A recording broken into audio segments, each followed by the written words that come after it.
네, 오늘 우리에게 주시는 거룩한 하나님의 말씀은 우리 신약의 히브리서입니다. 히브리서 4장 14절부터 16절까지의 말씀. 히브리서 4장 14절부터 16절까지의 말씀.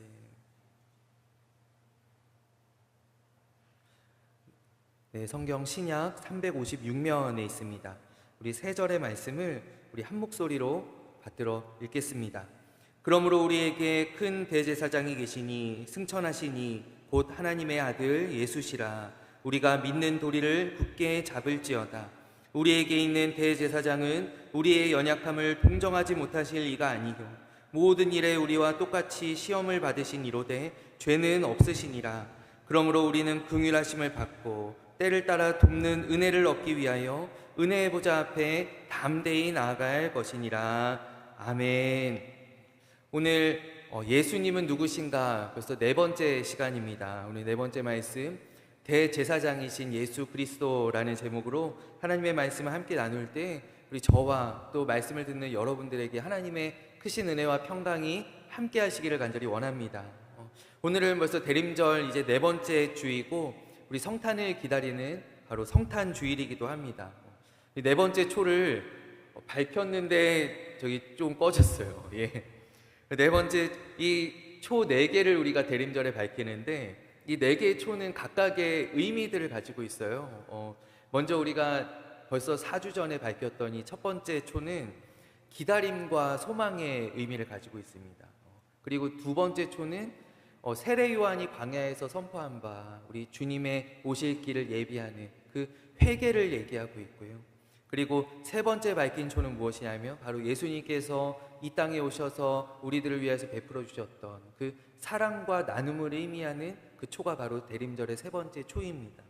그리고 오늘 이제 밝혀졌어야 하는 그 네 번째 초는 화해와 그리고 평화의 왕으로 오신 그 예수 그리스도를 의미하는 바로 초가 바로 오늘 이 네 번째 초입니다. 대림절은 또이 교회의 각 절기들마다 이 절기를 상징하는 색깔들이 있습니다. 근데 대림절은 이제 어떤 색깔이냐면요, 대림절은 보라색이에요. 왜 보라색이냐면 이 로마 시대의 이 보라색이라고 하면 바로 황제의 색깔이거든요. 그래서 이 땅의 왕으로 오신 그 주님을 기념하기 위하여서 이제 이 대림절의 이제 색깔이 보라색입니다. 그래서 아마 여러분들 아시는지 모르겠지만 제가 지난주까지 이 세 주에 걸쳐서 계속 보라색 넥타이를 메고 왔었어요. 제가 이렇게 타이 색깔을 절기에 맞출 때가 자주 있거든요. 그래서 보라색인데 이 보라색도 점점 옅어집니다. 그러니까 대림절 첫째 주에는 진한 보라색이었다가 그 다음 주에는 연한 보라색이고요. 그리고 지난주 이제 세 번째 주는 거의 분홍색이고요. 그리고 오늘은 이제 하얀색이에요. 그러니까 색깔이 점점 밝아지고 있는 거예요. 그러니까 이 대림절 네 개의 초와 그리고 대림절의 그 상징하는 색깔들이 다 무엇을 의미하고 있느냐면 다가오고 있다라는 거예요. 이 네 개의 초가 벌써 길이가 다 다르죠. 길이가 점점 짧아집니다. 이것은 무엇이냐면 머지않았다라는 거예요. 예수님께서 다시 오시겠다 약속하신 그 약속이 성취될 날이 머지않았다. 그리고 이 색깔이 점점 옅어집니다. 점점 밝아집니다. 그것도 무엇이냐면 점점 우리에게 다가오고 있다라는 것이에요. 참으로 이 대림절의 이 4주간의 기간을 보내면서 우리 성탄절을 기다리면서 주님께서 주시는 이 기쁨이 점점 밝아지고 또 주님의 은혜가 점점 선명하여지는 그러한 은혜가 저와 또 우리 사랑하는 임마누엘 교회 우리 모든 분들 위해 함께 하신 줄로 믿습니다. 초대교회에는 우리 성도들의 고백 가운데 하나가 마라나타, 주 예수여 어서 오시옵소서라고 그들이 늘 고백하곤 했어요. 예배 가운데 주 예수여 곧 오시옵소서, 예수님 속히 이 땅에 임하여 주시옵소서. 그것이 이 박해와 또 핍박들 고난들이 있는 이 초대교회 가운데 주님께서 다시 오신다라는 사실이 그들에게 큰 위로가 되었고 또 소망이 되었거든요. 그렇다면 오늘 우리에게도 이 성탄은 주님께서 나심을 기다리는 절기잖아요. 주님께서 나심이라고 하는 것은 이미 성취된 언약이에요. 2000년 전에 하나님께서 예수 그리스도를 이 땅에 보내심으로 말미암아 그 언약을 성취하셨어요. 이루셨어요. 그 성취된 언약과 그리고 다시 오시겠다라고 약속하신 그 언약은 이제 이루어질 언약이죠. 우리가 기다리고 있는 그 언약이죠. 그 두 가지 언약을 우리가 바라보며 또 기억하며 또 기다리는 가운데 이 대림절이 또 오늘의 이 주일이 우리에게 소망과 또 은혜가 넘치는 그러한 주일이 되기를 간절히 원합니다. 우리가 이 대림절 기간 동안 4주에 걸쳐서 예수님은 누구신가 라는 제목으로 함께 말씀을 나누고 있어요. 예수님은 우리를 위하여 참 화목제물로서 이 땅 가운데 오셨다. 그리고 예수님께서는 우리를 위하여서 하나님 앞에 서신 우리의 대언자가 되신다. 그리고 오늘 마지막으로 예수님께서는 우리의 대제사장이시다라는 것이. 여러분, 대제사장이라고 할 때 솔직히 어떤 이미지들이 떠오르십니까? 굉장히 대제사장이라고 하는 이 단어가 우리에게 주는 이런 분위기가, 글쎄요, 저는 약간 이런 것 같아요. 굉장히 좀 권위적이고 고압적이고 뭔가 이렇게 막 치렁치렁한 그런 옷을 입고 막 짤랑짤랑하는 그런 막 옷들을 입고 이렇게 거룩하게 이렇게 무언가를 이렇게 인도하는, 집례하는 그런 이미지, 좀 뭔가 범접할 수 없는, 또 약간 이렇게 권위적인 그런 이미지들이 느껴지는 것 같아요. 우리가 성경 가운데 등장하는 많은 제사장들이 있습니다. 근데 이 제사장들을 우리가 한번 생각해 보면 글쎄요, 그렇게 좋은 대제사장이 있었을까요? 우리가 그 복음서에 등장하는, 복음서 예수님 시대에 등장하는 대제사장은 가야바라는 사람이었어요. 근데 이 가야바는 어떠한 사람으로 그려지나요? 굉장히 그 권모술수에 능하고 자신의 권력을 지키기 위해서 굉장히 그거에 급급한, 굉장히 정치적인 면모들을 많이 보여주죠. 그래서 그가 결국 어떻게 합니까? 이 자기의 권위를 위협하는 이 예수님을 신성모독이라고 이렇게 그 죄명을 뒤집어 씌워가지고 결국 빌라도에게 넘겨서 예수님께 십자가에 달리시는 그 일에 결정적인 역할을 수행하는 사람 가운데 하나가 바로 이 대제사장인 가야바입니다. 구약에서도 이렇게 많은 제사장들이 나오는데 우리 첫 제사장이었던, 이스라엘 민족 가운데 첫 제사장이었던 아론이 있죠. 아론은 늘 그 위대한 지도자 모세의 그늘에 가려져 있었던 그런 사람입니다. 2인자였습니다. 그리고 그가 제사장으로 기름 부음 받았음에도 불구하고 어떻게 하나요? 우리 출애굽기 32장에 보면 그가 백성들의 요구를 못 이겨서 금송아지를 만드는 그런 잘못을 범했다라는 것이. 사무엘서에 나오는 제사장은 엘리라는 제사장이 있어요.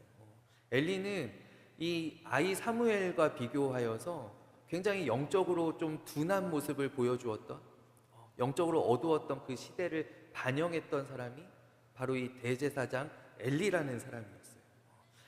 그러니까 성경에 나오는 이 대제사장이라고 하는 그 사람들이 그렇게 막 기억에 남는, 두드러지는 사람이 없을 뿐더러 우리 오히려 기억에 남는 사람들은 좀 무언가 크게 이렇게 좋았던 기억이 별로 없는, 그런 안 좋았던 기억들이 있는 그런 사람이다라는 것이에요.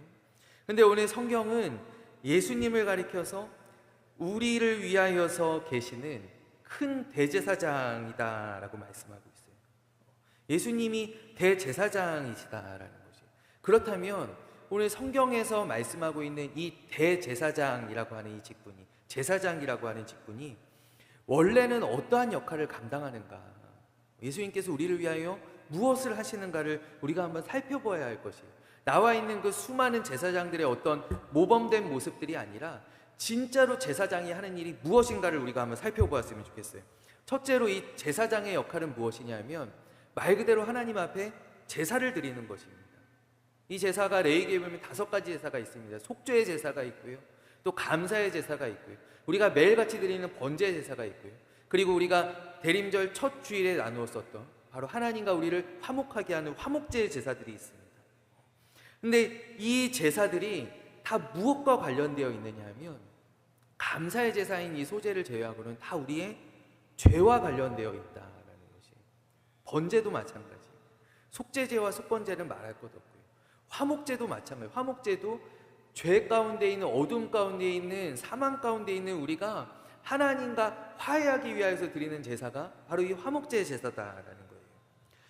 모두 다 이 죄와 관련되어 있다라는 거예요. 우리 교회 안에서 특별히 이 죄와 관련해서 저는 두 가지의 극단적인 경우가 있다라고 생각해요.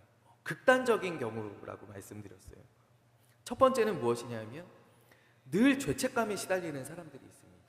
내가 교회를 나오고 있음에도 불구하고 여전히 내 안에 있는 이 나의 죄성이, 내가 주일에 말씀 들을 때는 그래, 할 수 있어, 나도 이제 세상에 나가서 승리할 수 있어. 근데 세상에 살아보면 또 그렇지 않거든요. 늘 걸려 넘어지거든. 반복되는 또 잘못들을 늘 저지르게 되거든요. 그러면은 걷잡을 수 없는 그 낙심과 절망과 좌절 가운데 빠져들어가는 사람이에요. 그래서 주일에 교회 나오는 것을 너무나 힘들어하는 사람들이 있어요. 나를 너무나 괴롭히는 그 죄책감 때문에. 내가 교회를 나오는데 왜 그대로지? 내가 예수님을 믿고 있는데 내가 왜 이럴까? 내가 왜 변화되지 않는 것일까? 그 죄가 나를 너무나 옥죄어서 내가 교회 나올 때면, 말씀을 들을 때마다, 또 교회 안에서 다른 성도님들을 이렇게 바라볼 때 저분들은 그런 것 같지 않다라는 거예요. 장로님은 그렇지 않은 것 같아요. 집사님은 그렇지 않은 것 같아요. 매일 넘어지는 그러한 내 모습을 볼 때 내가 걷잡을 수 없는 그런 죄책감 가운데 빠져들어가는 사람, 거기에 늘 시달리는 사람이 있어요. 또 한 가지 극단적인 경우는 어떤 경우가 있느냐 하면 죄에 대해서 너무나 둔감한 사람들이 있어요. 그러니까 예수님께서 다 해결해 주셨다. 다 해결해 주셨다. 나는 이제 괜찮다. 회개하면 용서받는데, 이러면서 이 죄에 대해서 한없이 자유한 사람들이 있습니다. 뭐 회개하면 되는데, 예수님이 다 품어주시는데, 예수님이 용서해 주시는데, 그러면서 이 잘못하는 것에 대해서, 내가 반복해서 넘어지는 것에 대해서 전혀 거리낌이 없는 사람들이 있어요. 마음에 죄책감도 없고, 예수님께서 나에게 주신 그 은혜를 내가 너무나 오해하는 나머지 이거에 대해서 너무 자유함을 누리는 그러한 사람들이 있다라는 거예요. 성경은요, 이 죄의 문제를 굉장히 무겁게 다루고 또 중요하게 다루고 이것에 대해서 굉장히 예민하게 다루는데, 성경은 먼저 우리에게 죄를 절대 짓지 말라고 경고합니다. 여러분, 죄를 짓지 마십시오. 여러분, 죄 가운데 있는 사람은 아직 어둠 가운데 있는 사람입니다. 내가 교회 나온다고 하면서, 내가 예수님 믿는다고 하면서, 내가 빛 가운데 거한다라고 하면서 내가 죄를 짓는 것은 하나님을 속이는 사람입니다. 내가 거짓말하는 사람입니다. 어둠 가운데 여전히 있는 사람입니다. 그러니까 성경이 우리에게 죄를 짓지 말라고 엄중하게 경고하고 있다라는 거예요. 우리에게 예수님 다 해주셨으니까 괜찮습니다, 자유합니다, 이렇게 얘기하고 있는 것이 아니다라는 거예요. 우리에게 넘어지지 말라, 죄를 짓지 말라라고 말씀합니다. 그런데 여러분, 우리는 어떤가요? 여러분, 죄를 짓지 않는 사람이 우리 가운데 단 한 사람이라도 있습니까? 우리는 여전히 죄 가운데 살아간다라는 거예요. 앞에 있는 저도 마찬가지고요. 우리 가운데 누구도 자유할 수 없다는 거예요. 우리 안에 미움과 또 분노들이 여전히 있고, 어떤 상황을 맞닥뜨렸을 때, 어떤 사람을 만났을 때 솟구쳐 오르는 그러한 감정들이 있고, 우리가 늘 넘어지는, 우리가 힘들어하는, 괴로워하는 그런 죄들이 분명히 있다라는 거예요. 누구도 이것을 부인할 수 없을 거예요. 누구도 이거에 대해서 자유할 수가 없을 거예요. 하나님 마음에 합한 사람이라고 하였던 이 다윗조차도, 그리고 신약에 있는 베드로도, 또 사도 바울도 누구나 다 이 죄의 문제로부터 자유하지 못했다라는 거예요. 늘 죄가 있었다라는 거예요. 그래서 바울이 그가 탄식하며 고백하기를 무엇이라고 고백합니까? 선을 행하기 원하는 나의 안에 여전히 악이 함께 있다라고 고백합니다. 그리고 그가 탄식하며 이야기하기를, 오호라, 나는 공고한 사람이로다. 이 사망의 몸에서 누가 나를 건져내랴. 그러니까 굉장히 괴로워하는 가운데 이와 같은 고백들을 하지 않습니까?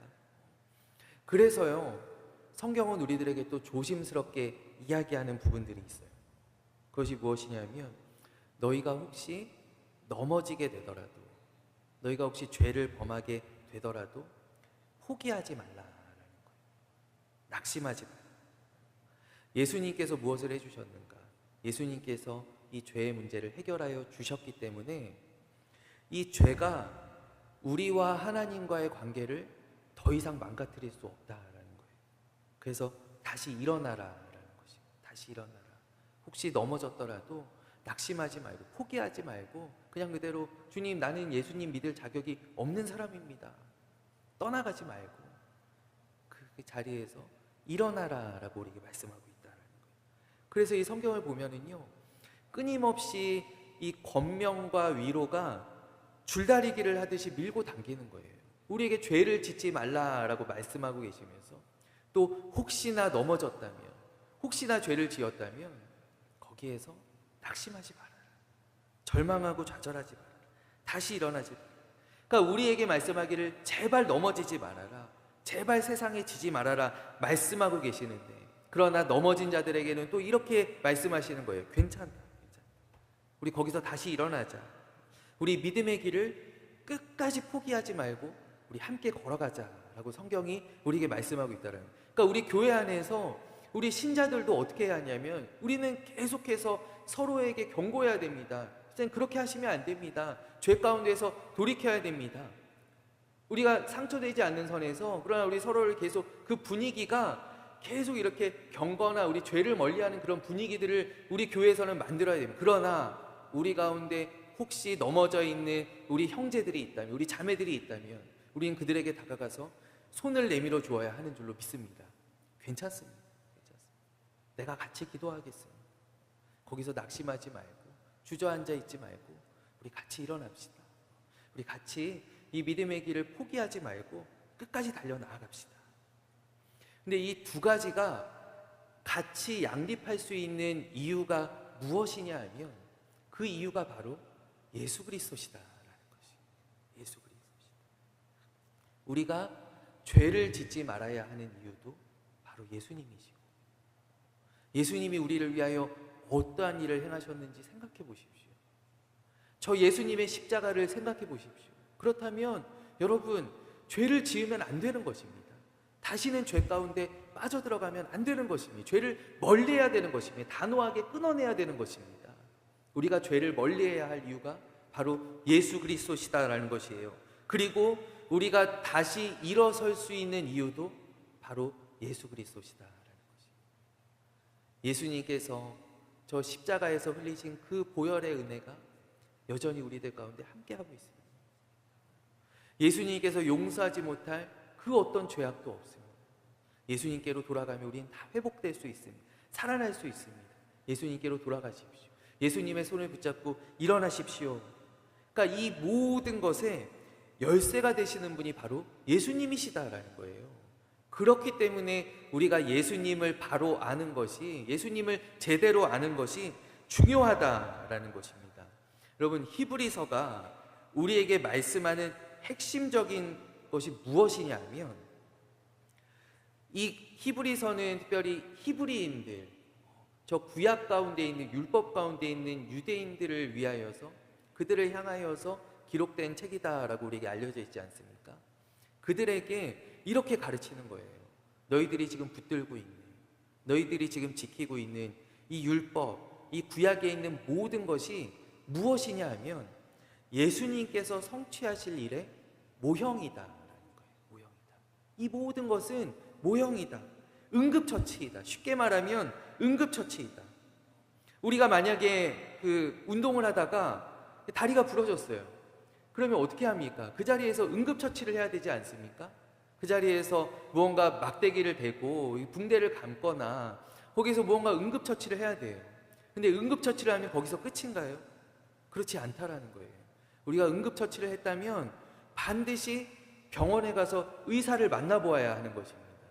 의사를 만나서 진단을 받고 뭐 수술을 하든지 아니면 깁스를 하든지 무언가 이 치료되기 위한, 회복되기 위한 조치를 취해야 된다라는 것이죠. 근데 구약에 있는 모든 것들이, 구약의 제사장이 했었던 모든 것들, 매일의 번제와 또 해마다 반복되었던 어떤 대속죄일의 제사와 이 모든 것들이 하루의 효력이 있는, 혹은 1년간의 효력이 있는 응급처치다라는 거예요. 우리에게는 완전한 치료, 완전한 회복이, 완전한 생명이 필요한데, 그것이 무엇이냐면 그 일을 완전하신 대제사장이신 예수님께서 해주셨다라는 거예요.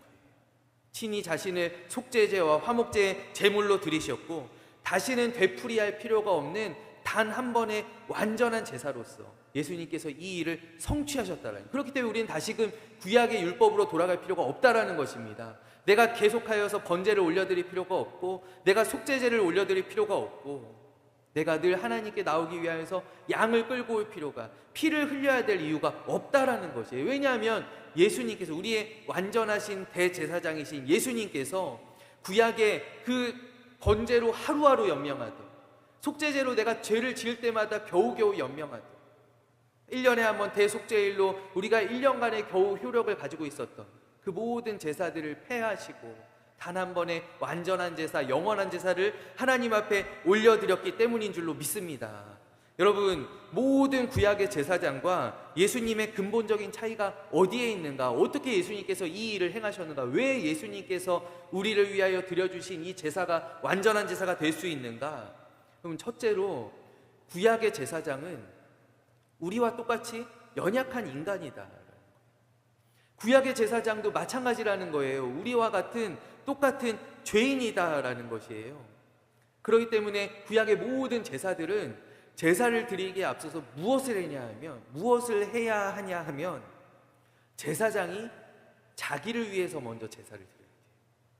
제사장이 먼저 자기를 깨끗하게 해야 돼요. 왜냐하면 자기의 죄를 먼저 해결하지 않고서는 내가 하나님 앞에 이 사람의 죄를 위하여서, 이 사람의 문제를 가지고 내가 하나님 앞에 올려드릴 수가 없다라는 거예요. 나아갈 수가 없다라는 거예요. 제사장이 1년에 한 번 지성소에, 거룩한 성소에 들어가기 위해서는 어떻게 해야 하느냐? 그를 정결하게 해야 함은 물론이고요, 들어갈 때 그의 발에 줄을 묶고 들어갑니다. 왜 줄을 묶고 들어가냐면, 그가 만반의 대비를 하였어도 그가 하나님 앞에 나아갈 때 내가 미처 깨끗하게 하지 못한, 내가 미처 정결하게 하지 못한 그 부정한 부분이 하나님께서 보시고 도저히 넘어갈 수 없는 부분들이 있을 수 있다라는 거예요. 그래서 대비를 하고 나아가야 돼요. 내가 만약에 하나님 앞에 나아갔을 때 내가 가지고 있는 부정함 때문에, 더러움 때문에, 나의 죄 때문에 하나님께서 나를 치신다면, 그러면 어떻게 해야 하느냐? 다른 사람들이 이 제사장을 데리러 성소에 들어갈 수가 없어요. 그래서 밖에서 기다리고 있다가 일정 시간이 돼도 제사장이 나오지 않으면 그 줄을 잡아당겨야 돼요. 그 제사장을 거기에서 끄집어내야 된다. 그러니까 제사장이 하나님 앞에 나아갈 때 그 우리의 문제를 다루는 그 제사장조차도 완전하지 않다라는 거예요. 우리와 똑같은 죄를 가지고 있는 사람이다라는 것이에요. 그런데 오늘 이 15절의 말씀을 보면 우리의 대제사장이신 예수님은 어떠한가? 우리에게 있는 대제사장은 죄가 없으시다라는 것이에요. 죄가 없으신 분이시다라는 것이에요. 여러분, 예수님이 죄가 없으시다, 예수님이 완전하시다, 예수님이 의로우시다라는 것이, 그것이 우리에게 어떠한 유익을 줄 수 있느냐? 그것이 우리에게 어떠한 의미가 되느냐?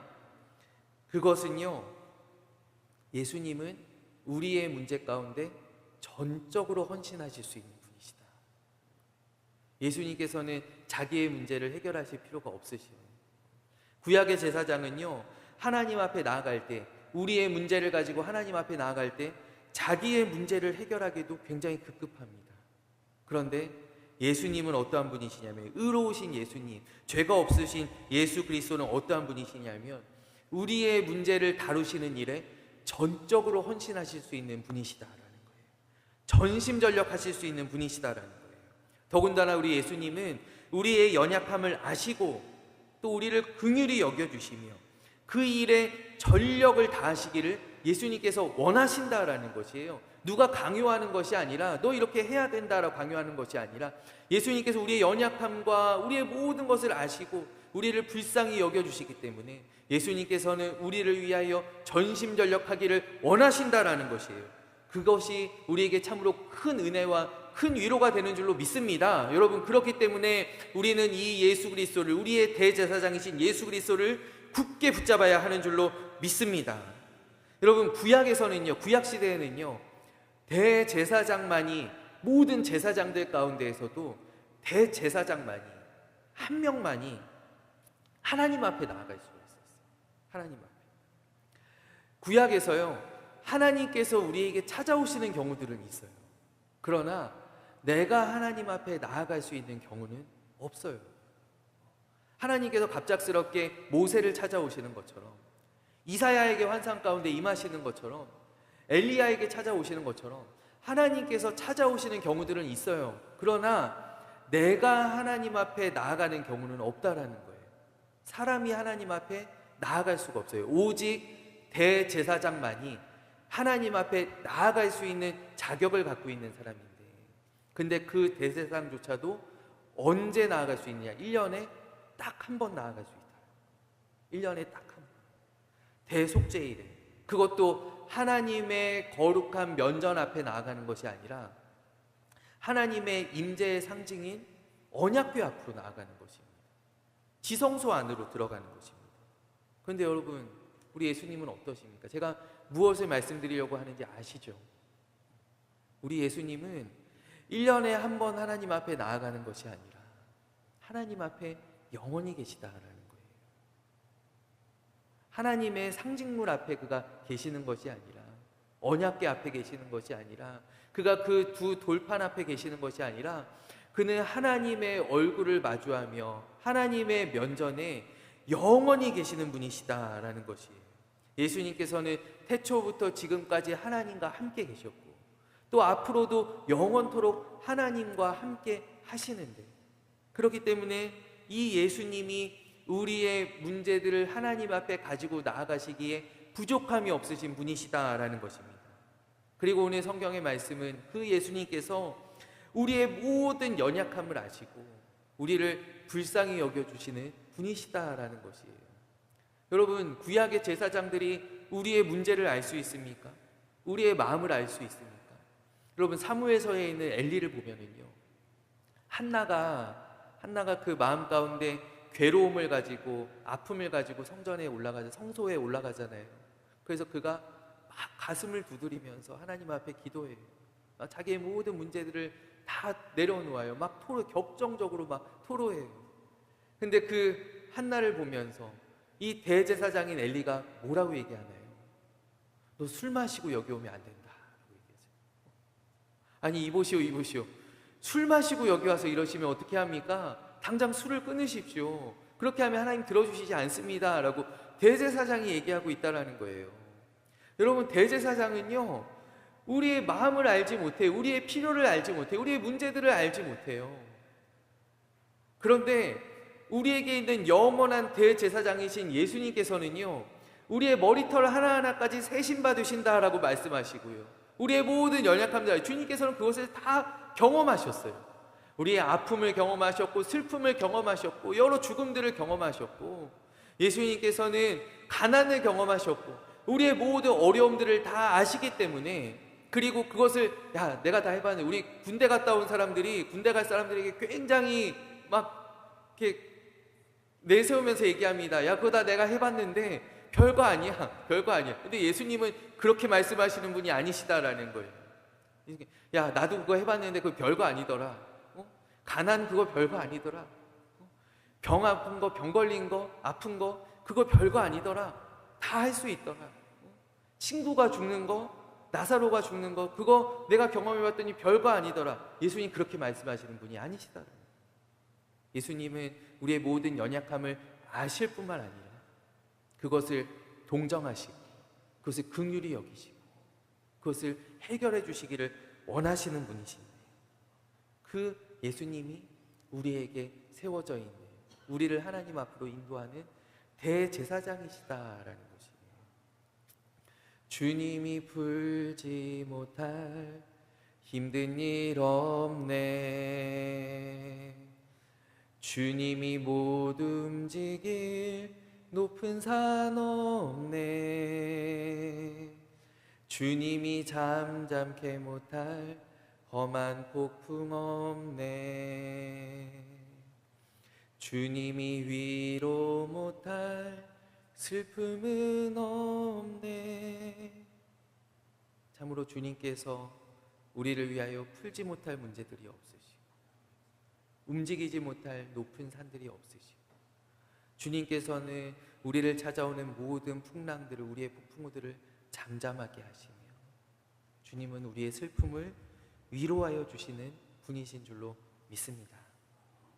우리 마지막으로 우리 요한복음 17장을 보면은요, 요한복음 17장, 이것은 제가 여러분들에게 숙제로 내드릴게요. 여러분들이 꼭 돌아가셔서 이 요한복음 17장을 차근차근 한번 읽어보셨으면 좋겠어요. 근데 요한복음 17장을 한번 보시면은요, 그 파란색 글씨로, 아마 여러분들 가지고 계신 성경책에 다 파란색 글씨로 작은 제목이 붙어 있을 거예요. 작은 제목이 무엇이라고 붙어 있냐면 기도하시다라고 붙어 있어요. 기도하시다. 요한복음 17장 전체가 예수님의 기도로 되어 있어요. 예수님께서 제자들을 위하여서, 또 오늘 살아가는 우리들을 위하여서 예수님께서 십자가에 못 박히시기 전날 밤에 기도하시는 그 기도문이 요한복음 17장에 기록이 되어 있거든요. 근데 요한복음 이 17장의 이 예수님의 기도가 대다수의 목회자들과 또 신학자들이 이 기도를 무슨 기도라고 이야기하냐면 예수님의 대제사장적인 기도다라고 말씀하고 있어요. 예수님의 대제사장적인 기도, 그것이 바로 요한복음 17장에 나타나 있어요. 그러니까 예수님께서 제사장으로서, 대제사장으로서 우리를 위하여서 무엇을 간구하시는지가 바로 이 요한복음 17장 가운데 나타나 있다라는 것이에요. 17장을 이렇게 쭉 읽어보시면요, 예수님께서 그 하나님 앞에 기도하며 나아가시는 그 모습이 바로 구약의 대제사장이 나아가시는 것과, 나아가는 것과 흡사한 것을 보게 돼요. 먼저는 예수님께서 하나님 앞에, 하나님, 내가 하나님 앞에 그럴 자격이 있습니다. 이 아들을 영화롭게 하여 주십시오. 이 아들이 하나님 앞에 나아가서, 아버지 앞에 나아가서 이들의 문제들을 내가 올려드리기에 부족함 없는 사람이 되게 하여 주옵소서. 하나님께서 나를 영화롭게 해주시기를 구하고요. 그리고 예수님께서 무엇을 우리를 위하여서 구하시는가? 다시는 저들이 죄를 짓지 않게 하여 주십시오. 저들도 나와 아버지가 하나 된 것처럼 내 안에서, 교회 안에서 하나 되게 하여 주십시오. 연합하게 하여 주십시오. 그들이 넘어지지 않게 하여 주십시오. 그들의 문제를 가지고 하나님 앞에 나아가는, 하나님께 기도하는, 간구하는 그 모습을 우리가 요한복음 17장에서 만날 수 있어요.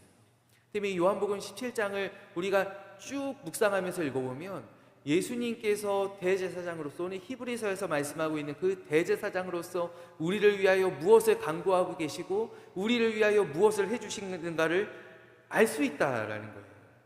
여러분, 우리가 지난주에 대언자이신 예수 그리스도에 대해서 나누었습니다. 대언자는 무엇입니까? 대언자이신 예수님께서 나를 위한 대언자로서 서 계시기 때문에 우리는 어떻게 하면 됩니까? 우리는 예수님께 다 맡기면 됩니다. 다 맡기면 됩니다. 그러면 예수님께서 해주십니다. 여러분, 어떤 영화나 이렇게 드라마들을 보면은 심심치 않게 이런 대사들이 나와요. 이렇게 내 변호사와 얘기하세요. 이런 얘기들 곧잘 나오죠. 누군가 이렇게 나하고 이렇게 원수진 사람에게 경고하면서 다음에 또 그런다면 내 변호사와 만나게 될 것이야. 막 이런 얘기들 막 하죠. 내 변호사를 상대해야 될 것이야. 막 이러죠. 또 이렇게 뭔가 이렇게 악한 범죄들을 막 이렇게 저지른 사람들 이렇게 체포될 때 좋은 변호사 알아보셔야 될 거예요. 막 이런 얘기들을 합니다. 무엇이냐면 예수님이 나의 변호사, 예수님이 나의 대언자라고 할 때 예수님께 모든 것을 맡기면 된다라는 거예요. 그럼 예수님께서 우리의 일들을 하여 주십니다. 여러분, 오늘 예수님께서 또한 대제사장이라고 할 때 대제사장은 무엇이냐? 그러면 예수님을 통하여서 나는 예수님께서 내 모든 일들을 맡아서 재판장 앞에서 해주시는 것뿐만 아니라 그것을 넘어서서 우리가 대제사장이신 예수님을 통하여서 무엇을 할 수 있느냐? 우리가 하나님 앞에 나아갈 수 있다라는 것이. 예수님을 통하여서 우리는 하나님 앞에 나아갈 수 있어요. 하나님과 우리를 연결하시는 통로가 바로 예수님이 되신다라는 거예요. 그렇기 때문에 오늘 이 히브리서 마지막 절에 보면 4장 16절에 보면 그러므로 우리는 긍휼하심을 얻고 때를 따라 돕는 은혜를 얻기 위하여서 우리 하나님의 보좌 앞에 담대히 나아가라라고 말씀합니다. 누구를 통하여서? 우리의 대제사장이신 예수님을 통하여서 담대하게 나아갈 수 있다라는 거예요. 그리고 또 우리를 위하여 화목제물로 오신 그 예수님으로 말미암아 우리는 하나님과의 화목을, 내가 나아가는데 내가 무언가 회초리 맞을 각오를 하고 나아가는 게 아니에요. 하나님 앞에 두려워 벌벌 떨면서 나아가는 것이 아니에요. 화목제물로 오신 예수 그리스도 안에서 우리는 하나님과 평화를 누리고 화평을 누리고 우리 주님으로 말미암아 우리 모든 사람들과 우리 교회 안에서 서로 하나 되고 화목을 누리고 그 은혜를 주시는 것이 바로 화목제물로 오신 예수 그리스도시다라는 것입니다. 우리가 이 대림절 기간 여러분들이 이 힘든 말씀의 시간들을 잘 넘어오신 것을 축하드립니다. 4주간에 걸쳐서 우리 예수님은 누구신가에 대한 말씀을 함께 나누었었는데요. 이 예수 그리스도의 은혜가 이 말씀 가운데 우리에게 더욱더 깊어지기를 소망해요. 예수님께서 정말 우리를 위하여 무엇을 하셨는지, 무엇을 하고 계시는지 그것을 우리가 똑똑히 알 때 예수님의 은혜가 내 삶에 더욱더 선명하여지는 것이고, 예수님께서 이 땅 가운데 오신 그 성탄이 그냥 넘어가는, 그냥 남들이 다 즐기는 세상에 청년들이 여자친구 만나는, 남자친구 만나는 그런 어떤 날이 아니라 참으로 우리 예수님으로 말미암아 기뻐하고 그 은혜를 누릴 수 있는 참으로 뜻깊은 절기가 되는 줄로 믿습니다. 그 은혜와 또 주님이 주시는 그 소망이, 주님께서 우리에게 주시는 참된 평화가 저와 여러분들의 삶 가운데 우리 사랑하는 임마누엘 교회 위에 넘쳐나기를 간절히 원합니다. 우리 시간 함께 기도하겠습니다. 하나님, 우리를 위하여서 의로우신 온전하신 대제사장 예수 그리스도를 세워주시니 감사합니다. 그 예수 그리스도로 말미암아 우리는 담대하게 하나님의 보좌 앞으로 나아갈 수 있는 줄로 믿습니다. 아버지, 우리가 늘 주님을 생각할 때, 주님을 바라볼 때 우리의 느낌이 아닌 말씀이 우리에게 보여주고 있는 그 예수님을 우리가 기억하고 바라보며 그 참된 은혜 가운데 거하는 우리 모든 임마누엘 교회 성도님들이 되게 하여 주시옵소서. 이 성탄을 기다리는 이 마지막 대림절 주일에 아버지, 우리의 삶에 세상이 줄 수 없는 참된 평안과 세상이 빼앗아갈 수 없는 참된 기쁨이 넘쳐나기를 주여 소원합니다. 모든 말씀 살아계신 예수 그리스도의 이름으로 기도하옵나이다. 아멘.